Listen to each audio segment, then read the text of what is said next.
Vas ubicando ahí en Segunda de Corintios capítulo 3, versículo número 16.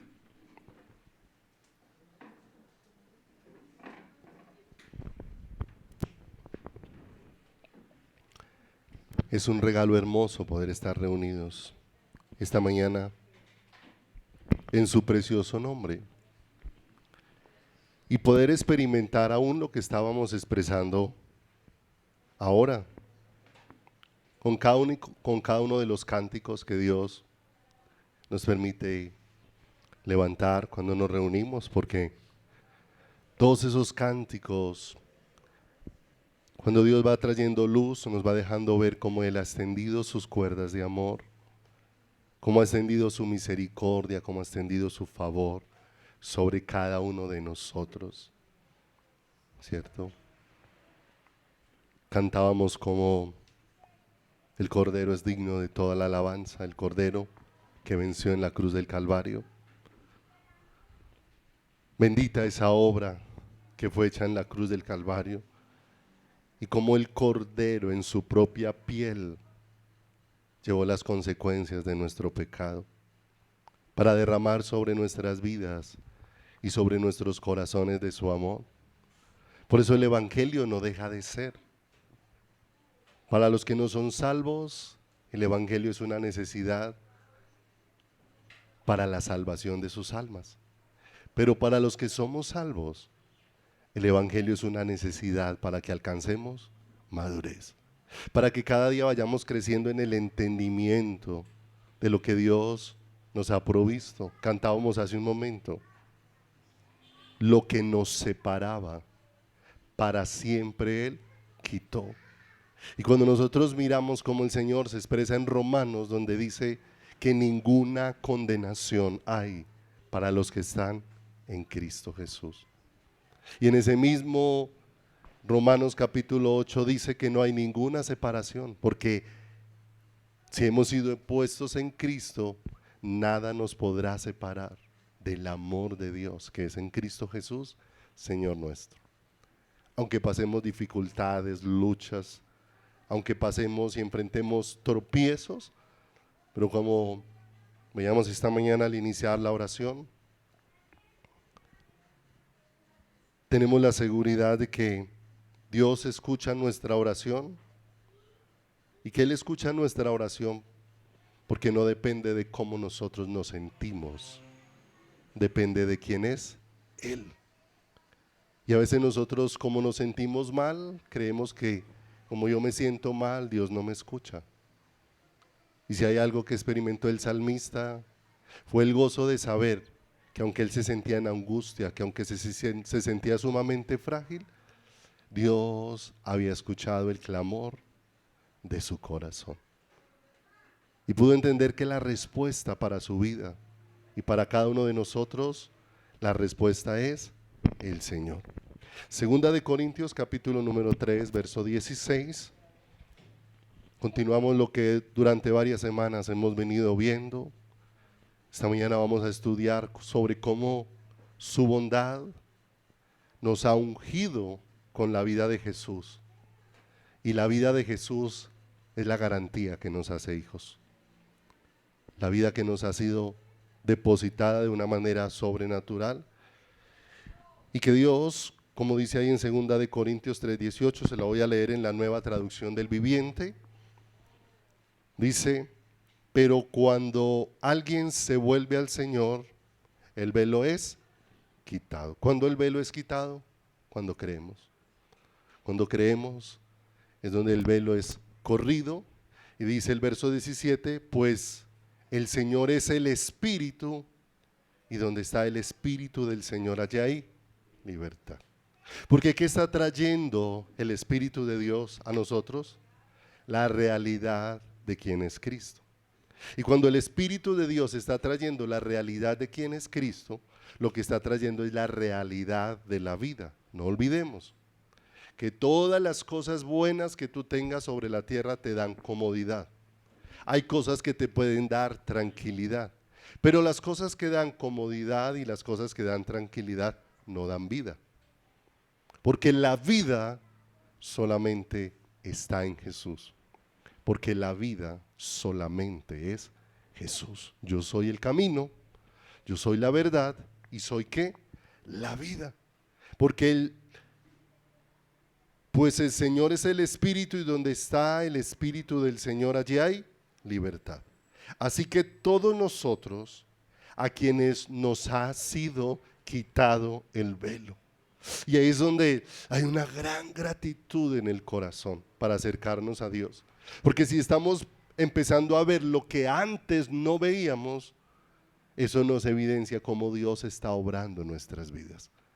Porque sin el obrar de Dios en nuestros corazones no podríamos ver absolutamente nada de Dios. Pero lo que estamos viendo y lo que estamos conociendo de Dios es porque el velo ha sido corrido, como dice aquí. Así que todos nosotros a quienes nos ha sido quitado el velo, podemos ver y reflejar la gloria del Señor. Y el Señor, quien es el Espíritu, nos hace más y más parecidos a Él en la medida que somos transformados a su gloriosa imagen. De manera que Dios mismo es el que nos va llevando a lo que Él nos ha provisto. Cuando Dios nos lleva su palabra para que lo hallemos a Él, ¿cierto? Me buscaréis y me hallaréis porque me buscaréis de todo vuestro corazón. Y Él va poniendo ese anhelo, ¿cierto? Ya Josué 1:8 cambia de dimensión.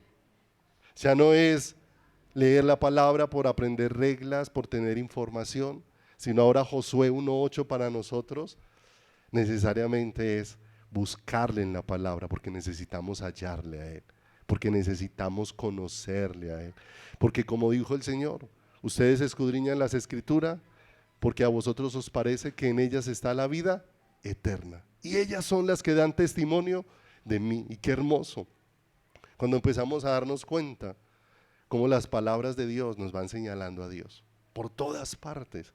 Y ya entonces no vamos escudriñando la palabra con los ojos puestos ni en Abraham, ni en David, ni en Salomón, ni en Isaías, ni en Jeremías, sino que vamos escudriñando la palabra y por todos los lugares nos vamos encontrando al Dios de Jeremías, al Dios de Abraham, al Dios de Isaac, al Dios de David, al Dios de Daniel, al Dios de Ezequiel, al Dios de Juan, al Dios de Pedro, al Dios de Pablo y al Dios nuestro, que se está revelando de una manera sobrenatural a nuestros corazones y a nuestras vidas. Cuando empezamos a creer, ¿cierto? Y no olvidemos, la fe es por el oír y el oír, ¿cierto? Pero ¿a quién tengo que oír en la palabra?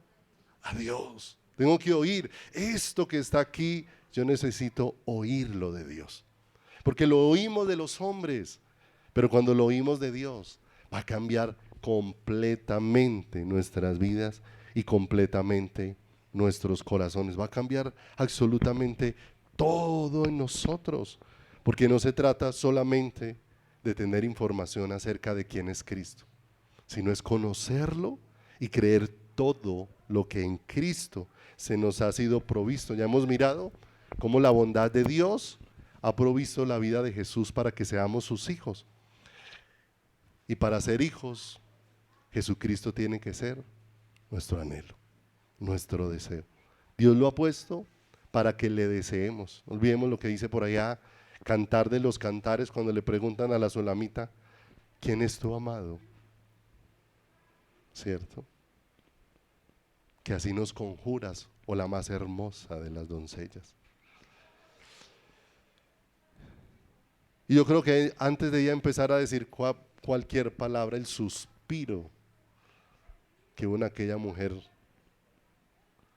fue algo impresionante.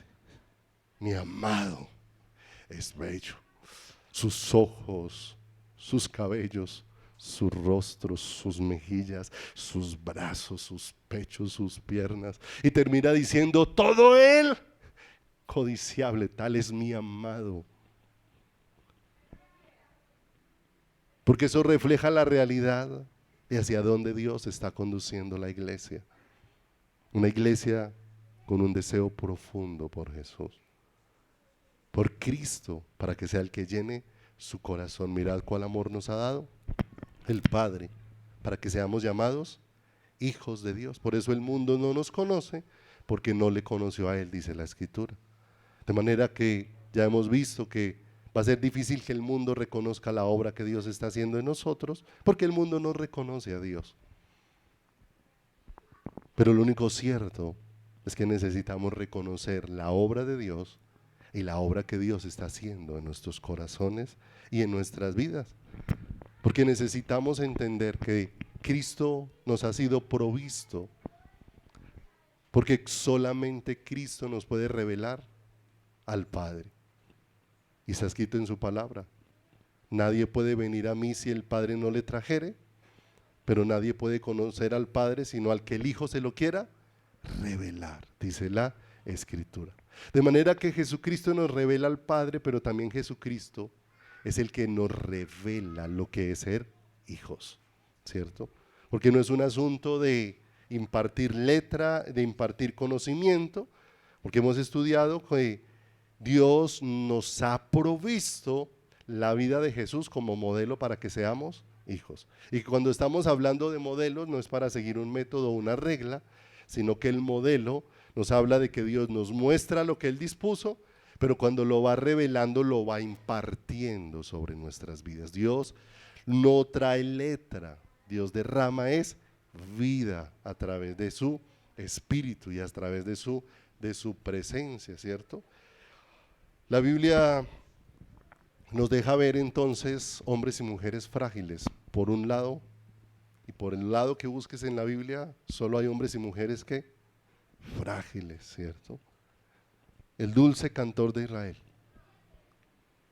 un hombre conforme al corazón de Dios, y cuando lees cada uno de los salmos, solo ves a un hombre lleno de fragilidad, en permanente necesidad de Dios. Yo creo que cuando Dios va formando el corazón de su pueblo como el corazón de adoradores, lo que Dios nos va haciendo conscientes, y es lo que no nos gusta. No nos gusta que se nos haga conscientes de nuestra fragilidad, ¿cierto?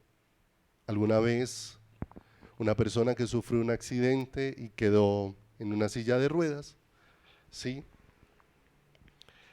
Esta personita decía: yo con lo que más lucho y lo que más difícil se me hace no es estar en una silla de ruedas. Lo que más difícil se me hace es tener que depender de otros. Se me hace muy difícil, o sea, se me hace muy difícil que para todo tenga que pedir ayuda. Se me hace muy difícil que para subir una escalera me tengan que ayudar. Se me hace muy difícil que para entrar a un baño me tengan que ayudar. Todo se le hacía difícil, ¿cierto? No por la silla de ruedas, sino por la actitud de ¿quién? De su corazón. Y nosotros nos damos cuenta que cuando Dios nos pone en muchas situaciones, lo que más nos cuesta es vernos como tan frágiles y tan incapaces en medio de todas esas situaciones, como que nos cuesta aceptar porque siempre queremos hacer algo. Pero Dios nos pone en esas situaciones para dejarnos ver quién es Él, para que le conozcamos, porque dijo el Señor: diga el débil, ¿cierto? El débil encuentra dónde está la fuente de su fortaleza, dónde está lo que llena su vida, dónde está lo que llena su corazón, ¿cierto? Hace un tiempo, en una de las reuniones de alabanza, y después lo hicimos con todas las damitas que sirven en Ujieres, ¿cierto? Con dos botellas teníamos, ¿cierto? Las dos botellas son del mismo material, pero veamos la diferencia que había entre una botella llena y una vacía. Y lo que hacía la diferencia entre las dos botellas era el contenido, ¿cierto? Esa botella vacía sí era fácil de estripar, esa botella vacía hacía mucho ruido, ¿sí? Esa botella vacía se deformaba y quedaba con la deformación que se le hacía a la botella. Pero cuando veíamos una botella llena, se le ponía presión, se podía uno parar encima de la botella y aguantaba mucha presión. El ruido de la botella era mínimo, pero todo lo que hacía la diferencia en la botella era el contenido, ¿sí o no? De qué estaba llena. Y eso es lo que hace la diferencia en nuestras vidas. Es el contenido, de qué estamos llenos. Y ahí es donde Dios nos va llevando a buscar una relación íntima con Él. Esos hombres frágiles, cuando uno lee Hebreos 11, no ve unos superhombres, sino vemos hombres que dejaron que sus corazones fueran conectados con el corazón de Dios. Que sus pensamientos fueran conectados con el pensamiento de ¿quién? Con el pensamiento de Dios. Si le preguntáramos a Noé, que lo sostuvo 120 años viendo que todo mundo iba en un camino de perdición y él prácticamente haciendo algo que a los ojos de los demás parecía una locura, construyendo un arca, ¿qué lo mantuvo firme? Y con toda seguridad, Noé diría, si hubiese sido por mí, hubiese dejado el arca empezada, si hubiese sido por mí, hubiese dejado la tarea tirada, si hubiese sido por mí, jamás hubiera subido al arca, pero Él hizo posible que lo que se empezó se terminara, porque el único que tiene el poder de terminar lo que empezó es Dios, y Dios empezó una obra en ti y en mí, y Él la va a terminar. Pero por eso nos va llevando ¿a qué? A conocerle de una manera muy especial, para que haya un amén en nuestro corazón. Y sabemos que el amén ya no es una declaración verbal, sino el amén es algo nacido en el corazón. Cuando el pensamiento nuestro se conecta con el pensamiento de Dios y abraza y acepta lo que Dios ¿a qué? Lo que Dios ha dispuesto, porque muchas veces Dios ha provisto la mayor de las riquezas, pero muchas veces no la hemos querido aceptar ¿en quién? En nuestras vidas. Veamos la semana anterior, ¿qué le pareció muy difícil a los discípulos que estaban siguiendo al Señor?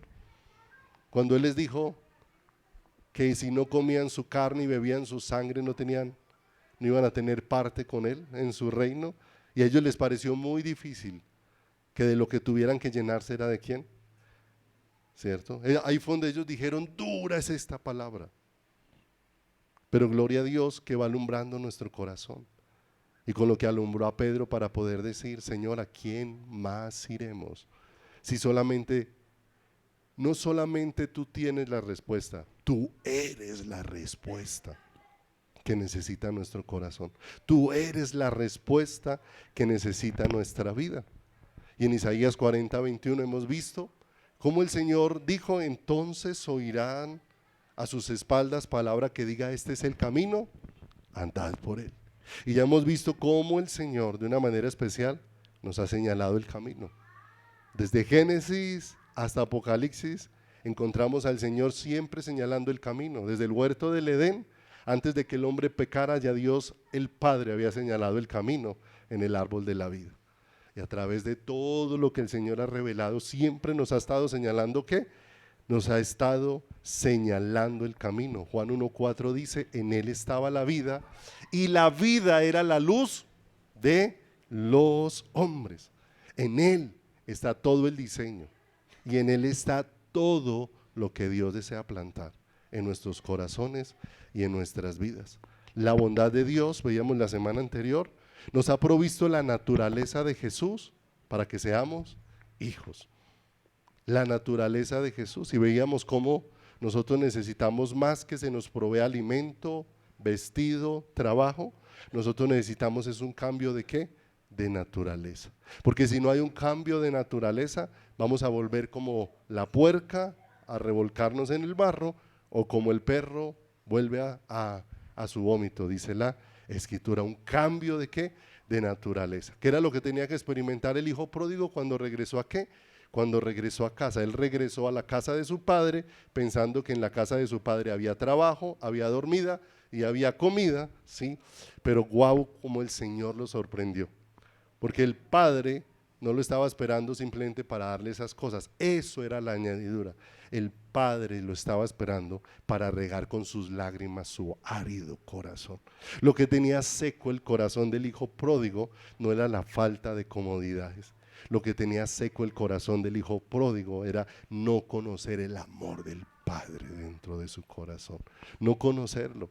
Y ahí es donde Dios nos va trayendo, y cuando nos va abriendo su palabra nos va llevando a entender todo esto tan maravilloso. Porque si la iglesia, mis amados, como veíamos la semana anterior, no entendemos lo que el Padre nos ha señalado, seguiremos siendo gente que se congrega, pero que se vuelve mendiga del mundo. Y eso le pasó a Israel.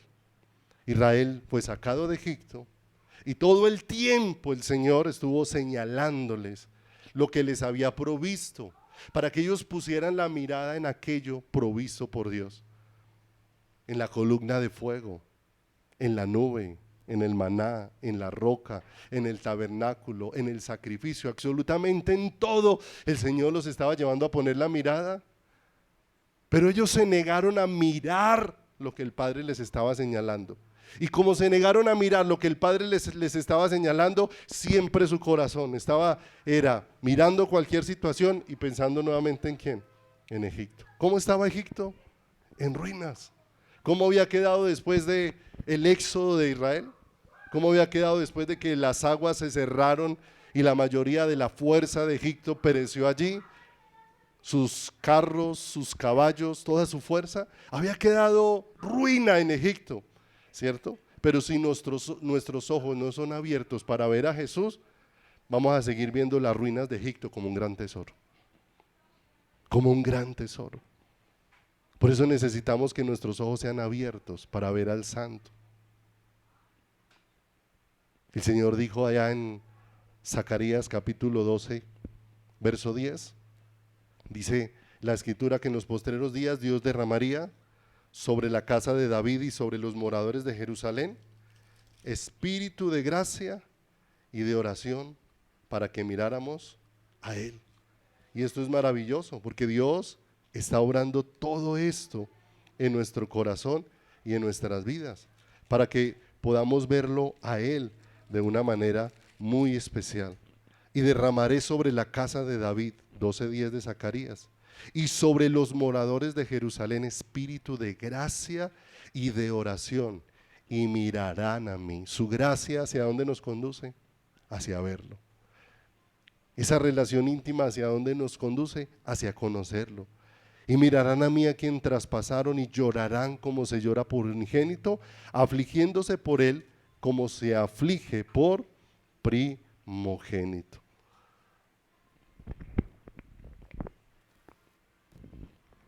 Dios nos ha provisto la naturaleza de su Hijo y no podemos perder de vista cómo la vida del Hijo es una vida en el Espíritu. Terminamos viendo la semana anterior. Y esa vida solamente puede ser provista por Dios el Padre. Solamente Dios lo puede obrar de una manera especial. Recordemos Isaías capítulo número 11, versículo número 1. Porque aquello que iba a ser una realidad sobre Jesús, sería la realidad que Jesús traería sobre cada una de nuestras vidas. Dice Isaías 11:1, saldrá una vara del tronco de Isaí, y un vástago retoñará de sus raíces, y reposará sobre él el espíritu de Jehová, espíritu de sabiduría y de inteligencia, espíritu de consejo y de poder, espíritu de conocimiento y de temor de Jehová, y le hará entender diligente en el temor de Jehová.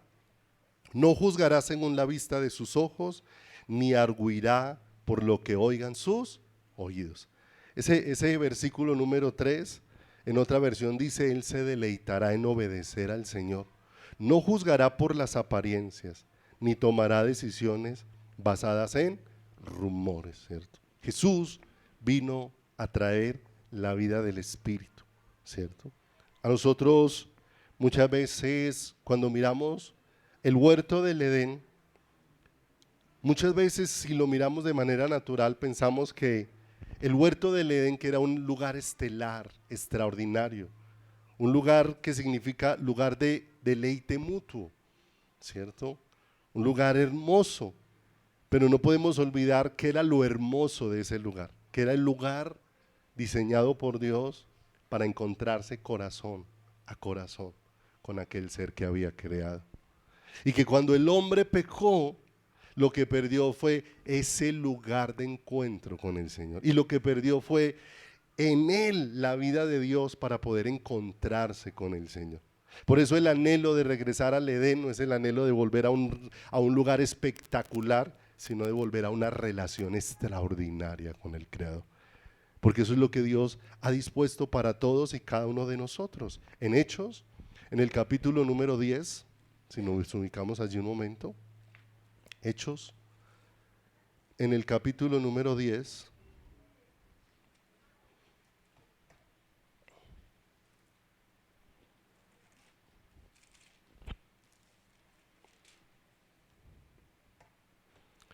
en el versículo número 38.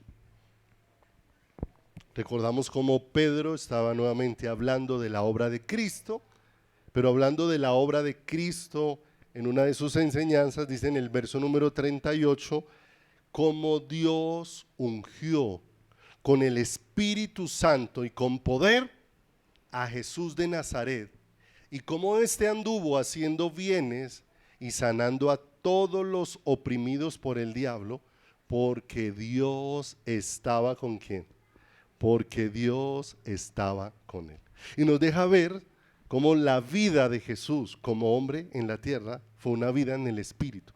Y esto es importante entenderlo porque muchas veces en cuanto a las cosas del Espíritu, la iglesia muchas veces tenemos muchos misticismos y muchas veces lo espiritual se vuelve si sentimos un calor, si sentimos un frío, si alguien se cayó al piso, bueno, si le pasaron una serie de cosas que a muchas personas le pasan pero que no le transforman la vida, ¿cierto? Muchas veces a los que más vio uno caerse en la iglesia fueron los que menos cambiaron. Y la pregunta es cómo alguien puede ser tantas veces tocado por Dios y cómo después de ser tantas veces tocado por Dios sigue siendo igual. Si lo que Dios hace cuando nos toca es impartir la naturaleza gloriosa de Jesucristo sobre cada uno de nosotros. Jesucristo fue ungido como modelo ¿para quién?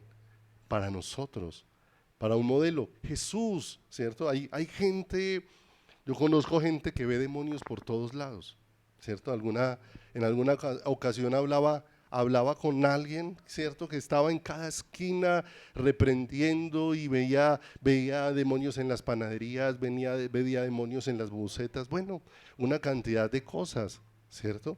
Y esta persona creía que eso la hacía muy espiritual.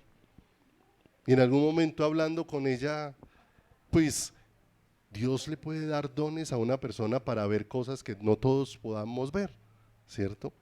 Pero le decía, mire, no ha habido persona más espiritual sobre la tierra que Jesús.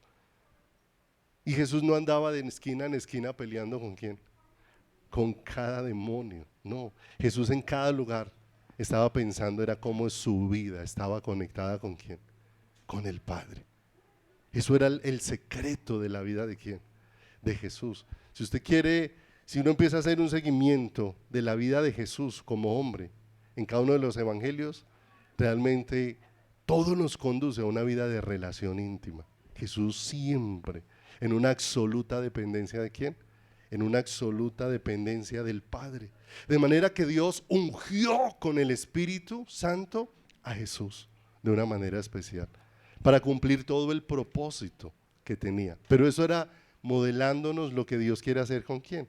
Con nosotros, porque ahí mismo en ese Hechos 10, si pasa unos versículos adelante al 44,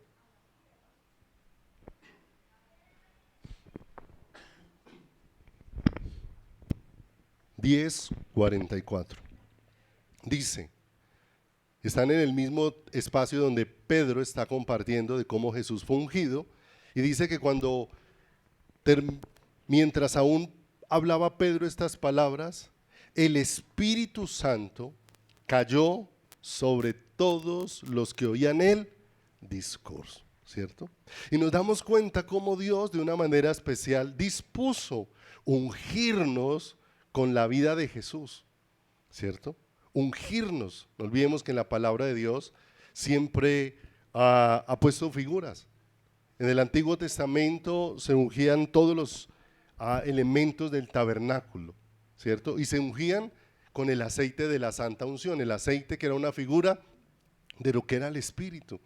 Y todas esas cosas se ungían como símbolo de consagración. Se ungía al sacerdote, se ungía a los reyes, ¿cierto? Y todo eso nos hablaba acerca del propósito de Dios para nuestras vidas. En medio de aquello vino el Espíritu de Dios sobre todos los que estaban oyendo lo que estaba ocurriendo allí, sobre todo lo que estaba pasando. Y esto es muy precioso. La Escritura dice, en tu luz veremos ¿qué? La luz. Y Dios nos va alumbrando de una manera especial para que podamos ver lo que nos ha sido provisto con mucha claridad. Cómo la bondad de Dios ha provisto la vida de Jesús y nos ha ungido con ella. Y esa es la garantía de que nosotros somos hijos. Porque nosotros dependemos muchas veces de cómo nos sentimos, ¿cierto? Dependemos muchas veces de la vida emocional y no de lo que Dios ha provisto. Vaya entonces conmigo a 2 de Corintios, capítulo número 1, verso 22. 2 de Corintios, capítulo número 1, versículo número 21 y 22. Se lo voy a leer en la versión de Al Día.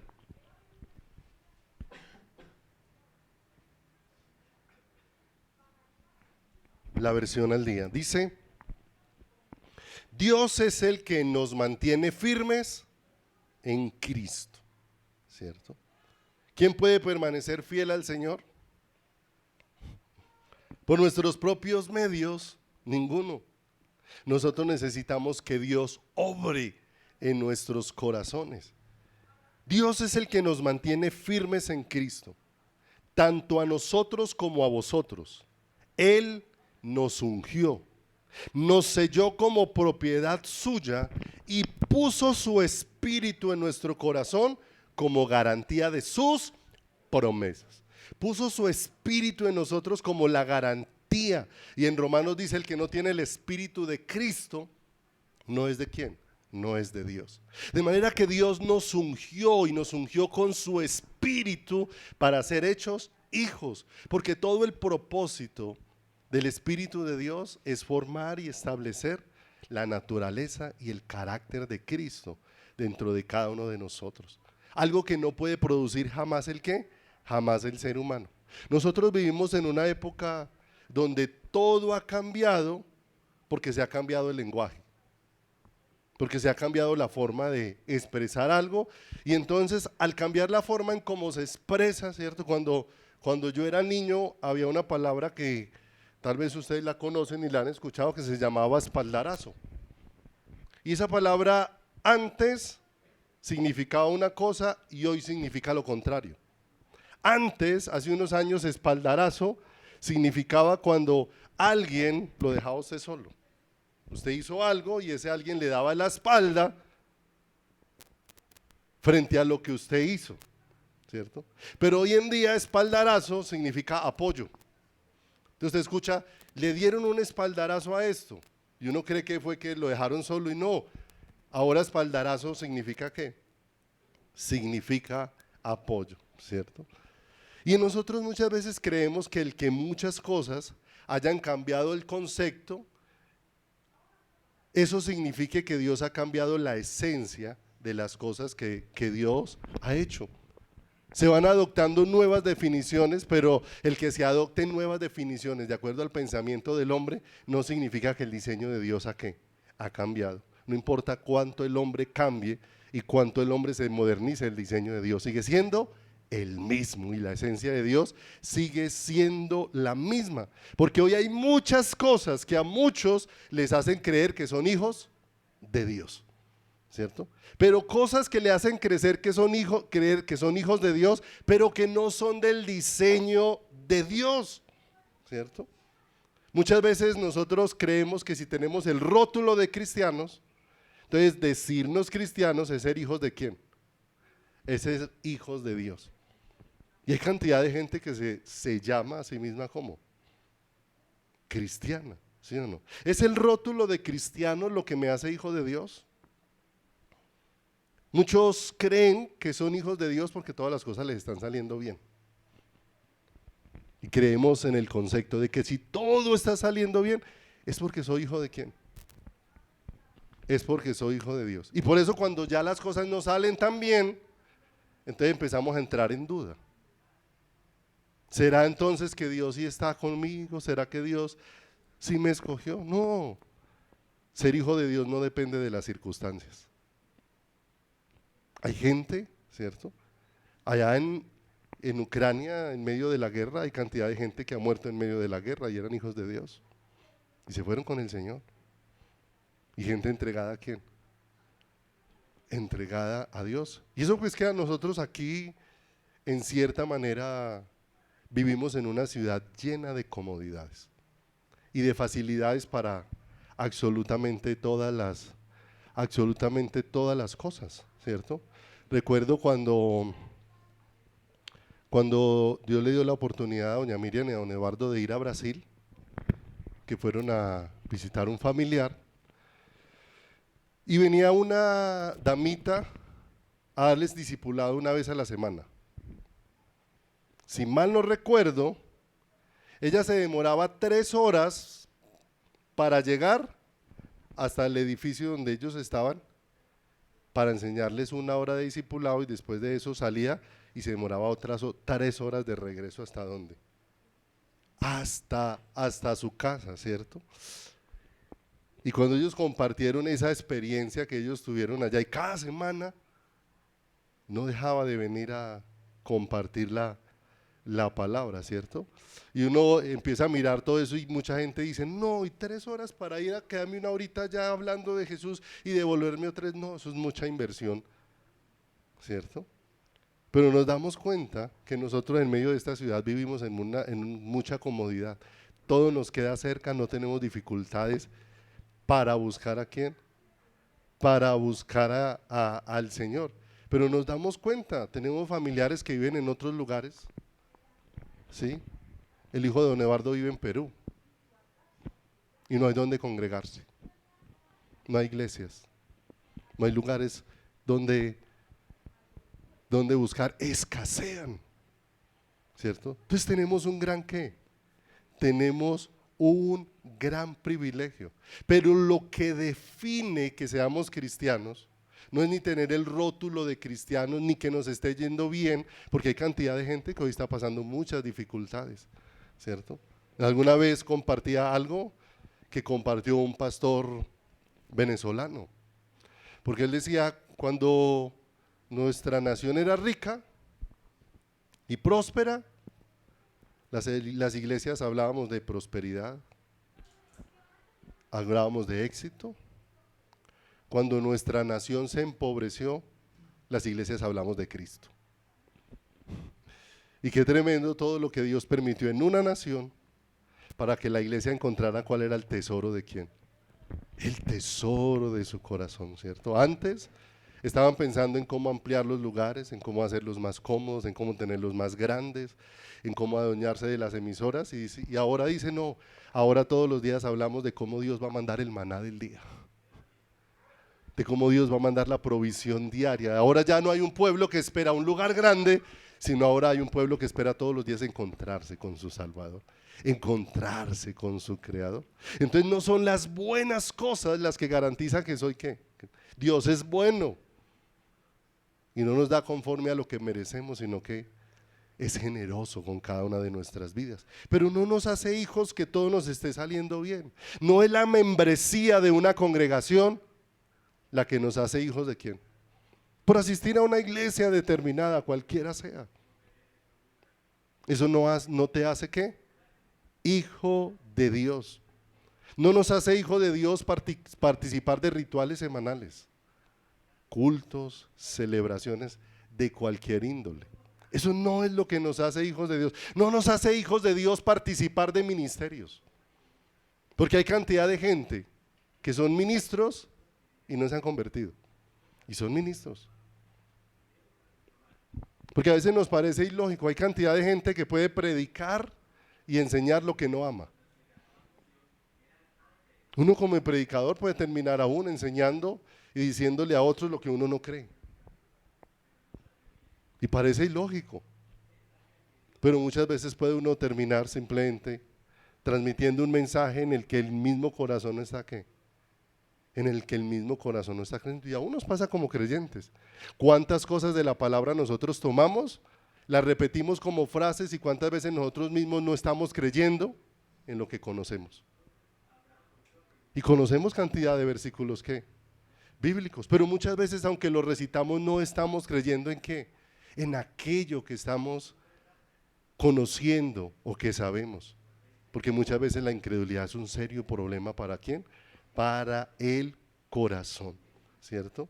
De manera que no es el ser ministros lo que nos hace hijos de Dios, porque hoy todo se define, ser hijo de Dios es desde la concepción humana, desde el pensamiento ¿qué? Humano, ¿sí? Porque hoy parece como muy terrible como poder decir abiertamente que no todos son hijos de Dios, ¿cierto? No suena, ¿cierto? A mí me parece como terrible que el mundo no se disculpa para pecar y ofender a Dios, ¿cierto que no? El mundo no se disculpa, ni para ofender, ¿sí o no? Pero nosotros nos vamos a acercar al mundo y esperamos, ay, espero no ofenderlo con lo que le va a decir de Dios. No, oye, ¿cómo el mundo no espera ofendernos con lo que ofende a Dios? ¿Cierto? Y no es que nos vayamos por un lenguaje, ¿qué? Religioso, pero que no tengamos temor de poder hablar de quién.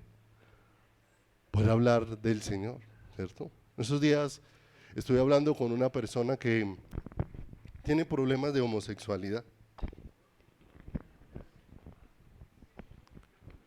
Y mientras yo lo escuchaba pensaba dentro de mí, Señor, dame sabiduría para hablarle. ¿Sí? Y el Señor me llevó a hablarle con claridad. Dios te ama, pero con el estilo que llevas estás ofendiendo grandemente a Dios.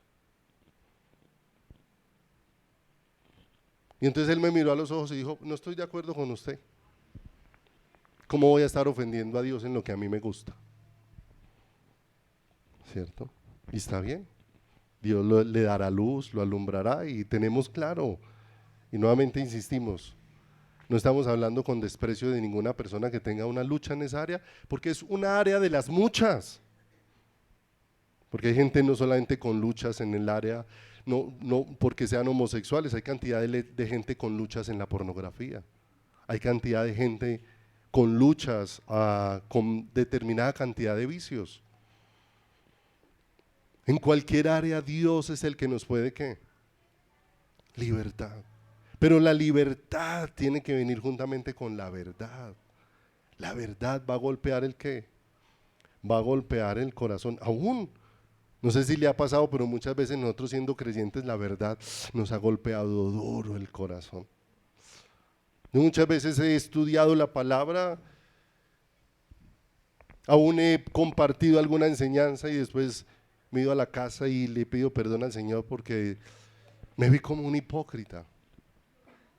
Y Dios me permitió ver que tal vez lo que estaba diciendo hacia afuera no era la misma realidad que había dentro. Y eso golpeó mi corazón. Y me llevó a arrodillarme delante de quién. Me llevó a arrodillarme delante del Señor. Y a pedirle perdón, ¿cierto? A pedirle perdón. Porque a veces es fácil, con la palabra se pueden muchas cosas. Y a veces es fácil confrontar el pecado de otros, pero a veces se vuelve difícil confrontar el pecado de quién. El pecado de cada uno de nosotros. A veces es fácil tener un dedo señalador en todas las direcciones, pero a veces es difícil ser confrontados en lo que pasa dentro de nuestro corazón. Dice Juan en el capítulo número 1, verso 9, ¿cierto? Entonces no te define como hijo de Dios el congregarte, no te define como hijo de Dios el hacer prácticas religiosas, no te define como hijo de Dios ser parte de la membresía de una congregación. Lo que te define como hijo de Dios es que Dios te ha ungido con la vida de Jesús. Si esa realidad está en tu vida, entonces tú participas de muchas cosas que Dios nos permite, pero no son las cosas las que te hacen, solamente Jesús te puede hacer. ¿Hijo de quién? Hijo de Dios. Dice Juan 1:9 en adelante, aquella luz verdadera que alumbra a todo hombre venía a este mundo. En el mundo estaba y el mundo por él fue hecho, pero el mundo no le conoció. A los suyos vino y los suyos no le recibieron. Mas a todos los que le recibieron, a los que creen en su nombre, les dio potestad de ser hechos hijos de Dios, los cuales no son engendrados de sangre, ni de voluntad de carne, ni de voluntad de varón, sino ¿de quién? Sino de Dios. Y empieza diciendo ahí el versículo, aquella luz verdadera que alumbra a todo hombre venía ¿a dónde? A este mundo. Qué pensamiento tan extraordinario. El que hizo todas las cosas, el que las creó con su diestra de poder y de justicia, aquella luz que le dio vida absolutamente a todo el mundo conocido, aquella luz que nos dio vida a nosotros, incluidos ¿dónde? Ahí, ¿cierto? Vino a este mundo para disipar todas las tinieblas que a causa del pecado habían enceguecido ¿qué? Nuestro corazón, que a causa del pecado habían enceguecido nuestra vida. Pero ¿qué dice la Escritura? En el verso 10 dice, en el mundo estaba y el mundo fue por él hecho. Algo asombroso, el Creador se humilló para manifestarse en medio de su creación. Pero dice ahí la Escritura de una manera muy especial, pero el mundo ¿qué? Pero el mundo no le conoció. El mundo no le conoció. El daño que el pecado ha hecho en el corazón del hombre es indescriptible. Y es indescriptible porque el hombre perdió fue su capacidad de reconocer a quién, de reconocer a Dios, de ver a Dios. Afuera hay cantidad de gente que nombra a Dios, pero nombrar a Dios no significa tener claro, ¿cierto? Hace poco hablaba con una persona y me parecía como atractivo el lenguaje que ella estaba utilizando, porque ella se refería a Dios y a Dios y a Dios y a Dios, y tenía, cada 3 palabras tenía la palabra Dios, ¿sí? Y decía cosas bonitas. De pronto me surgió hacerle una pregunta. ¿Y cuál es su Dios? ¿Sí? Entonces me sacó una libretica y me mostró un Dios hindú. ¿Sí? Dijo, este es. Me dijo, hay un hombre todo raro. Este es mi Dios. O sea, si no le pregunto, yo me voy convencido de que estábamos hablando del mismo Dios. ¿Cierto? Porque simplemente la palabra Dios para todos no es exactamente lo que, no es lo mismo, ni señala en la misma que, ni señala en la misma dirección. A los suyos vino, pero los suyos ¿qué? No le recibieron. ¿Cuál fue el daño que le hizo el pecado al ser humano? Que lo dejó ciego para reconocer a Dios. Incapaz de reconocer a Dios. ¿Qué dice la Escritura? No hay quien haga lo bueno, no hay quien busque a Dios, no hay absolutamente ¿qué? Ni uno, ¿cierto? No hay absolutamente ni uno solo. Hebreos capítulo número 1, en el verso número 1 y 2, de manera especial dice ahí la Escritura. Dios, habiendo hablado muchas veces y de muchas maneras en otro tiempo a los padres por los profetas, en estos postreros días nos ha hablado ¿por quién? Por el Hijo, a quien constituyó heredero de todo y por quien asimismo hizo el universo. ¿Sí o no? Un día, hace más de 2000 años, esa luz vino para revelarse a los hombres, para darse a conocer, para manifestarse, pero muchos, dice la Escritura, no lo aceptaron. A lo suyo, mire que no dice a los suyos, dice inicialmente a lo suyo, ¿sí o no? O sea, vino a la humanidad. La Escritura dice, mía es la tierra y su plenitud, el mundo y lo que en él habita. A lo suyo vino. O sea, vino a la humanidad. Y ya después dice, y los suyos, ya refiriéndose al pueblo de Israel. Y los suyos no le ¿qué? No le recibieron. ¿Cierto? Aunque vino de manera general, a los suyos no lo recibieron. Jeremías, en el capítulo número 7, verso 23, dice algo muy especial, ¿cierto? Porque nosotros podemos estar abrazando el congregarnos, podemos estar abrazando prácticas, podemos estar abrazando muchas cosas y podemos no estar abrazando a Cristo en nuestro caminar.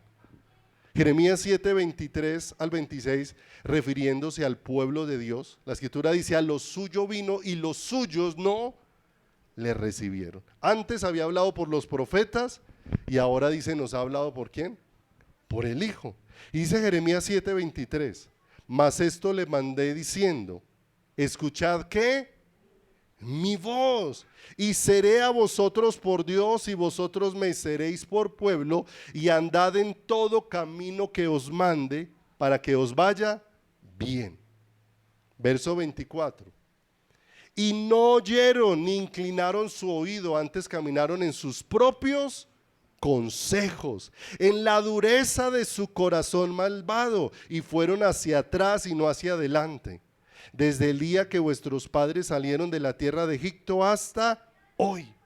Y os envié todos los profetas mis siervos, enviándolos desde temprano y sin cesar, pero no me oyeron ni inclinaron su oído, sino que endurecieron su cerviz e hicieron peor que ¿quién?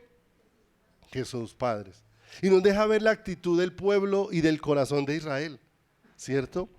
Dios hablándoles con claridad, pero ellos prefirieron seguir conforme al propio pensamiento de su corazón. Mis amados, cuando Dios se va a revelar a nuestras vidas, vamos a tener que dejar el propio pensamiento de nuestro corazón, ¿cierto? De manera que me parece tan hermoso cuando entendemos que el que tiene que ser Señor de la iglesia es el Señor y no los pastores. Porque cuando entendemos esa realidad, entendemos que cada uno tiene que acercarse para escuchar a quién, para escuchar a Dios, para escuchar al Señor. Porque cuando cada uno depende de Dios y no depende es del pastor, entonces la vida de cada uno va a ser dirigida hacia el corazón de Dios en todas las cosas. Qué hermoso cuando Dios pone a funcionar la iglesia como un cuerpo, cuando Dios hace que la iglesia se mueva como un cuerpo, pero es donde Dios está dirigiendo la vida de ¿qué? De cada miembro, donde Dios va poniendo el anhelo, el deseo, donde Dios va estableciendo y se va convirtiendo en algo muy bonito. ¿De parte de quién? De parte del Señor. Pero ahí es donde necesitamos escuchar a quién. Escuchar a Dios, y no sea que mi deseo se ponga por encima del deseo de quién, del deseo del Señor. Escuchar a Dios con mi corazón. ¿Qué no hicieron estas personitas allá?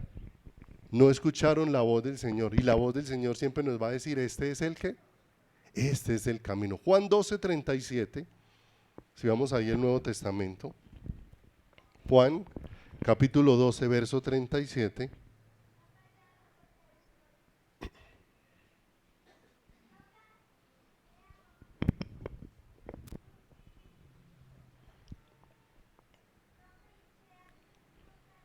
Dice: estas cosas habló Jesús y se fue y se ocultó de ellos.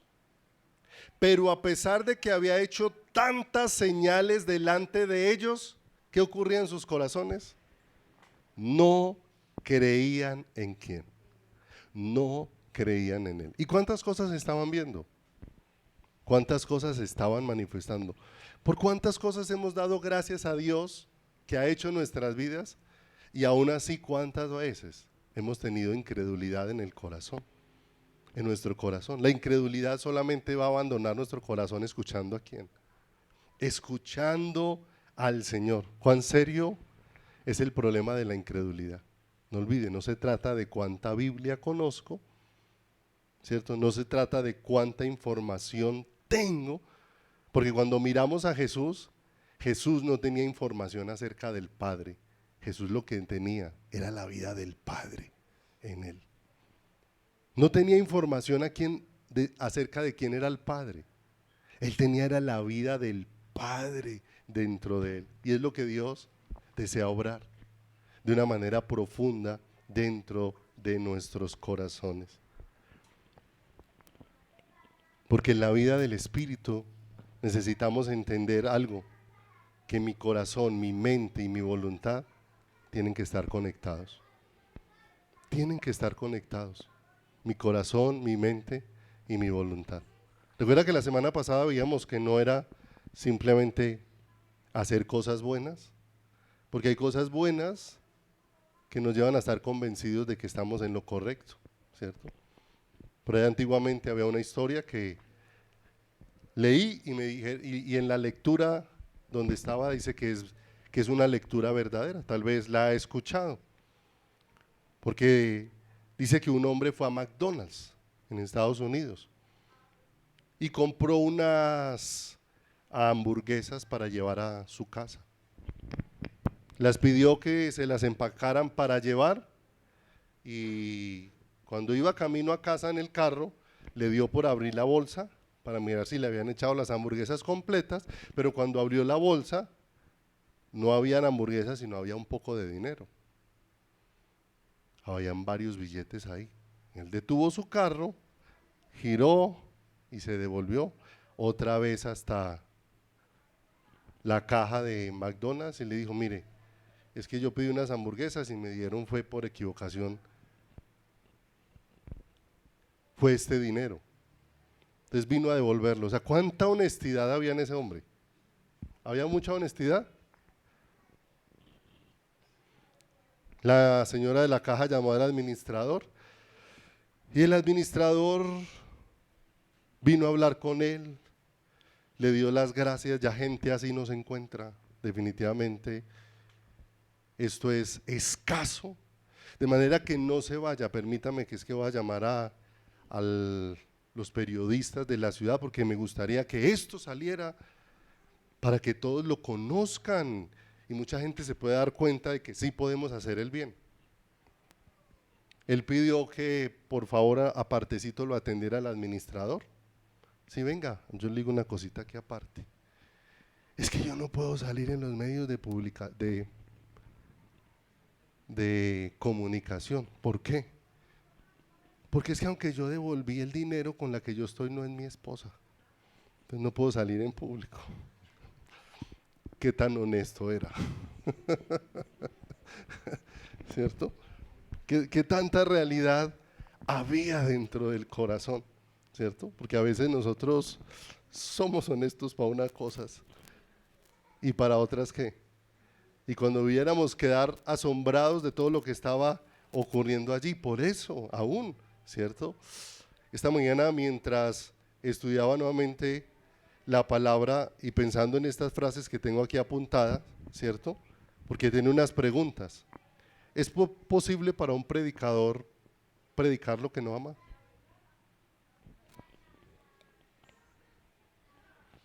¿Es posible para un predicador predicar lo que no cree? Es posible. ¿Es posible para un predicador predicar lo que no practica? Y eso confrontaba mi corazón. Porque yo le decía, Señor, ayúdanos, porque qué fácil es volvernos personas que hablamos de la vida de Jesús y estemos lejos de la vida de Jesús. Porque decimos cosas coherentes, bonitas, correctas. Podemos hablar la verdad estando alejados de la verdad. Alguna vez el pastor Juan Carlos compartía un tema muy bonito de cuántas veces uno podía estar cerca de la cruz y lejos de Jesús. Cerca de la cruz y lejos de Jesús. Y qué fácil estar cerca de una doctrina y lejos del Creador. Y todo eso confrontaba mi corazón, ¿cierto? Yo a veces le digo, y les he contado aquí, cada rato le digo a mi esposa, bueno amor, ¿qué tienes que decirme? ¿Sí? Entonces ella se ríe y me mira y dice, ahorita no tengo nada para decirle. Y le digo, es que no quiero esperar a que le salte la piedra y me diga un cúmulo de cosas, ¿cierto? Porque así nos pasa, a veces no tenemos nada hasta que nos sacan la piedra y nos sale hasta lo que no nos ¿qué? No nos imaginábamos, ¿cierto? Porque todo eso nos lleva a pensar eso, que fácilmente yo puedo creer y estar convencido de cómo yo estoy viviendo es la manera que correcta y adecuada. Pero ¿cómo me están viendo qué? Los demás, ¿cierto? ¿Cómo me están viendo? ¿Cierto? No es eso lo que aprueba, pero muchas veces eso sí evidencia, ¿sí o no? Porque lo que está haciendo una realidad en el corazón, el ser humano no puede mirar lo que hay en el corazón del otro, pero conoce mucho de lo que hay cuando lo ve cómo se qué, cuando lo ve cómo se comporta, cuando lo ve cómo habla, bueno, cuando lo ve cómo actúa en muchas situaciones, ¿sí o no? Y el mejor lugar para conocernos, ¿qué clase de creyentes somos? ¿Es dónde? En la casa, ¿sí o no? Porque en la casa no estamos esperando quedar bien con nadie, ¿sí o no? En la casa no estamos esperando aparentarle, ¿sí o no? Yo no espero aparentarle a mi esposa que me vea o no me vea como un hombre de oración o como un hombre que estudia o no estudia la palabra. Ya en la casa no estamos pensando en qué, porque yo en la casa no soy el pastor, yo en la casa soy el esposo, yo en la casa soy el papá, ¿cierto? Pero ya cómo me pueden ver ellos en dónde, en la casa, para poder ser una realidad de que podamos hablar realmente de lo que amamos, podamos hablar de lo que creemos y podamos hablar de lo que vivimos, para que eso no se quede simplemente en una ¿qué? En una teoría. Les he contado la historia de la mujer que en plena predicación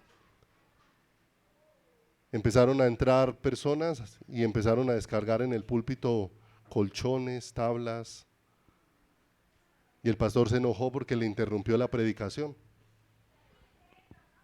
¿Qué pasó? ¿Qué es todo este trasteo acá? Y la esposa le dijo, es que yo quiero es el predicador que está ahí, no el hombre que tengo en la casa. Yo quiero es el que predica ahí, o sea, ese que se porta tan tierno, tan dulce, tan especial cuando está hablando de la palabra, ese es el que yo quiero. ¿Dónde? Entonces me vine a vivir a este púlpito, porque lo quiero es como usted porta aquí cuando se para en esta tarima, ¿sí o no? Y eso confronta el ¿qué? El corazón, porque nos ha sido provista es la vida de ¿quién? La vida de Jesús dentro de nuestro corazón, y nos damos cuenta lo complejo que es el ser que es el ser humano. Yo por eso no puedo ser el que califica mi honestidad. Es más, Pablo dijo, ¿cierto? Que aunque él tenía limpia conciencia de las cosas que hacía, pero aún él dijo, pero todo esto lo va a revelar el Señor, porque cuando el Señor venga va a revelar realmente cuáles son las intenciones del corazón, qué era lo que verdaderamente me motivaba a hacer muchas cosas. Juan 12:44, vamos a terminar ahí adelantico donde estábamos. Juan capítulo número 12, verso número 44. Jesús dijo, y mire lo tremendo de esto, Jesús clamó y dijo, el que cree en mí, no cree en mí, sino en él que me envió. ¿Quién lo envió? El Padre. Y el que me ve, ve al que me envió. Yo, la luz, he venido al mundo para que todo aquel que cree en mí no permanezca en tinieblas, ¿cierto? O sea, no siga ciego frente a quien es Dios. De manera que aquí vemos que la incredulidad es primeramente hacia el Padre. Porque ¿qué dijo Jesús? El que cree en mí, no cree en mí, sino en el que me ¿qué? En el que me envió. En el que me envió. Y no olvidemos que esto ya sucedió en el huerto del Edén. El Señor, cuando el hombre no le creyó a Dios, entonces Dios dejó al hombre que creyera una mentira. Dios le había dicho en el huerto del Edén, de este árbol no ¿qué? Comerás. Y le señaló del que sí debía de qué, ¿cierto? Pero cuando el hombre puso la mirada en el árbol de la ciencia del bien y del mal, dejó de creerle a Dios. Y cuando dejamos de creerle a Dios, tendremos que abrazar un mundo de ¿qué? De mentiras y de engaños. ¿Dentro de quién? Dentro del corazón y dentro de nuestro caminar. De manera que Dios nos ha ungido de manera muy especial. Adelantémonos un poquito aquí al final. Nos ha ungido de manera muy especial. Vaya conmigo ahí a Ezequiel, capítulo número 16. No olvidemos que en Levítico se dice, voy a leerles algunas cositas, solo busque ese Ezequiel, capítulo número 16.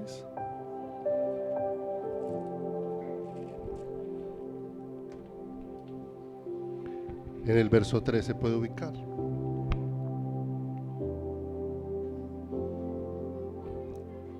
En Levítico 8:10 dice: y tomó Moisés el aceite de la unción y ungió el tabernáculo y todas las cosas que estaban en él y la santificó. En Levítico 8:12 dice: y derramó del aceite de la unción sobre la cabeza de Aarón y lo ungió para santificarlo. En Salmo 89:20 dice: el Señor hallé a David mi siervo y lo ungí con mi santa unción. Y en Primera de Samuel se dice que cuando Samuel ungió a David para ser rey sobre Israel, dice: Samuel tomó el cuerno del aceite y lo ungió en medio de sus hermanos, y desde aquel día en adelante el Espíritu de Dios vino sobre David. Ese ser ungido será una figura de cómo Dios ponía de su espíritu, pero su espíritu es la garantía de la vida de Cristo en nosotros. Ahora sí dice Ezequiel capítulo número 16 en el verso número 3.